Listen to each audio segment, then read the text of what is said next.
ਕਬਾਬ ਜੀਜ਼ ਵੱਡਾ ਹੋਟਲ 11 ਕਨਾਲਾਂ ਦਾ ਸਾਰੇ ਦਾ ਸਾਰਾ ਸੀਲ ਕਰਤਾ। ਆ ਪਿਛਲੇ ਥੋੜਾ ਦਿਨਾਂ ਤੋਂ ਵੱਡੇ ਵੱਡੇ ਪੰਘੂੜੇ ਤੇ ਵੱਡੀ ਵੱਡੀ ਰੋਟੀ ਤੇ ਖੁੱਲੀ ਜਗ੍ਹਾ ਭਾਵੇਂ 6000 ਬੰਦਾ ਬਿਠਾ ਲਓ, ਸਾਰੇ ਦਾ ਸਾਰਾ ਹੋਟਲ ਜਿਹੜਾ ਵਾ ਪੀਰਾ ਫੋਰਸ ਨੇ ਅੱਜ ਆ ਕੇ ਸੀਲ ਕਰ ਦਿੱਤਾ। ਐਲੀਗੇਸ਼ਨ ਇਹਨਾਂ ਤੇ ਕੀ ਲਾਇਆ ਵਾ? ਇੱਕ ਤਾਂ ਜਨਾਬੇ ਲਈ ਇੱਕ ਰੋਟੀ 95 ਰੁਪਏ ਦੀ, ਕਿੰਨੇ ਰੁਪਏ ਦੀ?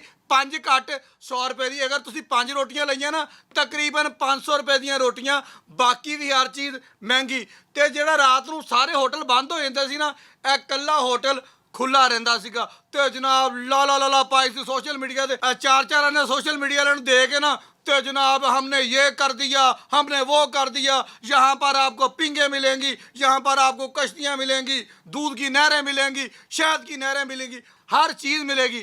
लेकिन उन्होंने मिलेगी जिन्हों को थबंटू होंगे, जिन्हों को माल होएगा, ਜਿਹੜਾ ਬੰਦਾ 100 ਰੁਪਏ ਦੀ ਰੋਟੀ ਅਫੋਰਡ ਕਰ ਸਕੇਗਾ। ਇਹਨਾਂ ਸਾਰੀਆਂ ਚੀਜ਼ਾਂ ਨੂੰ ਦੇਖਦੇ ਹਾਂ DC Faisalabad captain retire Nadeem Nasir ਨੇ ਕਿਹਾ ਕਿ ਫੈਸਲਾਬਾਦ ਦੀ ਆਵਾਮ ਨੂੰ ਸਹੂਲੀਅਤ ਦੇਣੀਆਂ ਵਾ, ਆਪਾਂ ਫੈਸਲਾਬਾਦ ਦੀ ਆਵਾਮ ਨੂੰ ਐਡੀਆਂ ਮਹਿੰਗੀਆਂ ਚੀਜ਼ਾਂ ਨਹੀਂ ਖਾਣ ਦੇਣੀਆਂ। ਪੀਰਾ ਫੋਰਸ ਨੂੰ ਕਿਹਾ ਗਿਆ ਕਿ ਇਹਨੂੰ ਫੌਰੀ ਤੌਰ ਤੇ ਜਾ ਕੇ ਸੀਲ ਕਰਕੇ ਆਓ, ਕਿਉਂਕਿ ਨਾ ਇਹ ਰਾਤ ਨੂੰ 10 ਵਜੇ ਬੰਦ ਹੁੰਦਾ ਵਾ, ਹਰ ਚੀਜ਼ ਮਹਿੰਗੀ ਦੇ ਰਿਹਾ। ਥੋੜੇ ਜਿਹੇ ਰੇਟ ਤੁਹਾਨੂੰ ਦੱਸਦੇ ਹਾਂ ਤਾਂ ਕਿ ਤੁਸੀਂ ਉੱਥੇ ਜਾਣ ਦੇ ਬਾਰੇ ਸੋਚੋ ਵੀ ਨਾ। ਤੁਹਾਡੇ ਕੋਲ ਇੰਨੇ ਪੈਸੇ ਹੋਣਗੇ ਤੇ ਉੱਥੇ ਜਾਓਗੇ ਨਾ। ਆਮ ਰੋਟੀ ਜਿਹੜੀ ਉਹ 14 ਰੁਪਏ ਦੀ ਹੋਏਗੀ, 15 ਰੁਪਏ ਦੀ ਹੋਏਗੀ, ਲੇਕਿਨ ਇਹਨਾਂ ਦੀ ਰੋਟੀ 95 ਰੁਪਏ ਦੀ ਆ, ਪੂਰੇ 95 ਰੁਪਏ ਦੀ। 5 ਤੁਸੀਂ ਵੈਸੇ ਦੇ ਕੇ ਆਏ ਤਾਂ ਖੈਰ ਆ, 5 ਰੋਟੀਆਂ 400 ਤੇ 75 ਰੁਪਏ ਦੀਆਂ। ਅੱਗੇ ਜਨਾਬੇ ਲਈ ਤੁਸੀਂ ਸਲਾਦ ਦੇਖਣਾ, ਆ ਖੀਰੇ ਟਮਾਟਰ ਤੇ ਗੰਢੇ ਕੱਟ ਕੇ ਕਿੰਨੇ ਦੇ ਰਹੇ ਆ?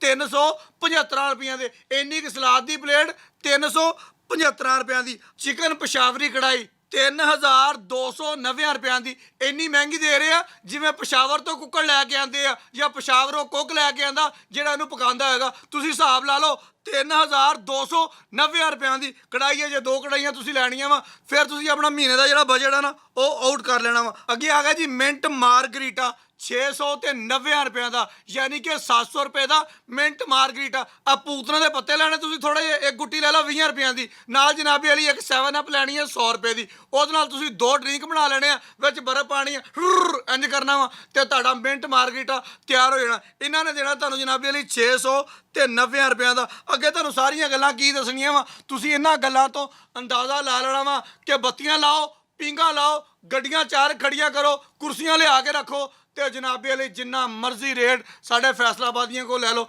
ਇਹ ਤਾਂ ਜਨਾਬ ਅੱਲਾ ਭਲਾ ਕਰੇ ਇਹਨਾਂ ਅਫਸਰਾਂ ਦਾ ਜਿਨ੍ਹਾਂ ਦੀ ਉੱਤੇ ਨਜ਼ਰ ਪੈ ਗਈ ਤੇ ਹੁਣ ਉਹ ਸੀਲ ਹੋ ਗਿਆ। ਤੇ ਮੈਂ ਗੁਜ਼ਾਰਿਸ਼ ਕਰਾਂਗਾ ਉਨੀ ਦੇਰ ਤੱਕ ਇਹ ਡੀਸੀਲ ਨਹੀਂ ਹੋਣਾ ਚਾਹੀਦਾ ਜਿੰਨੀ ਦੇਰ ਤੱਕ 14 ਰੁਪਈਆਂ ਦੀ ਰੋਟੀ ਤੇ 117 ਰੁਪਈਆਂ ਦਾ ਮਿੰਟ ਮਾਰਗਰੀਟਾ ਨਾ ਹੋ ਜਾਏ। ਅਸੀਂ ਫਿਰ ਜਾ ਕੇ ਦੇਖਾਂਗੇ, ਫਿਰ ਅਸੀਂ ਦੱਸਾਂਗੇ। ਜਿੱਦਾਂ ਰਾਤ ਨੂੰ 10 ਵਜੇ ਬਾਕੀ ਸਾਰੇ ਬੰਦ ਹੋ ਜਾਂਦੇ ਆ ਨਾ, ਕਬਾਬ ਜੀਜ਼, ਕਬਾਬ ਜੀਜ਼, ਕਬਾਬ ਦੂਸਰਾ ਕਬਾਬ ਜੀਜ਼, ਇਹ ਵੀ ਬੰਦ ਹੋਣਾ ਚਾਹੀਦਾ। ਬਹੁਤ ਸ਼ੁਕਰੀਆ।